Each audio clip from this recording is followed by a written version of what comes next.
ফেরং পৌঁছে গেছি। আমাদের এখানে সব টেন্ট সেটআপের কাজ চলছে। জংরি আজকে যাইনি, আমরা ফেরংয়েই আজকে আমাদের এই টেন্টগুলোকে সেট করেছি। এখানে আমরা থাকবো আজকের। ফেরং জায়গাটা খুবই সুন্দর। এখানে একটা ছোট্ট হাট মতো আছে ট্রেকার্সদের জন্য। এইদিকে যে মেঘগুলো ঢেকে গেছে, একটু আগে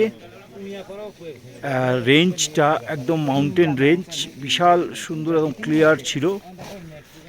তারপরে এখন মেঘ ঢেকে গেছে। যদি মেঘটা ক্লিয়ার হয় তাহলে দেখাবো। এই যে দুটো পাইন গাছের ফাঁক দিয়ে একটা সাদা দেখা যাচ্ছে মাউন্টেন পিক, ওটা হচ্ছে mount Pandim. Mount Pandim peak. আর তার সাথে এইখানে আরও অনেকগুলো মাউন্টেন পিক ক্লিয়ারলি দেখা যাবে যদি ওয়েদারটা ক্লিয়ার হয়। আশা করছি ভিডিও করে দেখাতে পারবো। জানি না, কারণ পাহাড়ের ওয়েদারের উপর কারোর কোনো কন্ট্রোল নেই। পাহাড়ের ওয়েদার নিজেই নিজেকে কন্ট্রোল করে। সো আমরা শুধু তার কাছে খেলার পুতুলের মতোই।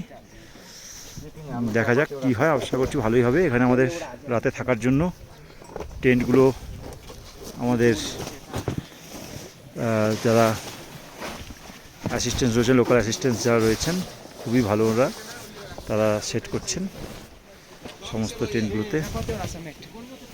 আমাদের পোর্টার যে ঘোড়াগুলো, তারাও মোটামুটি একটু রেস্ট পাচ্ছে।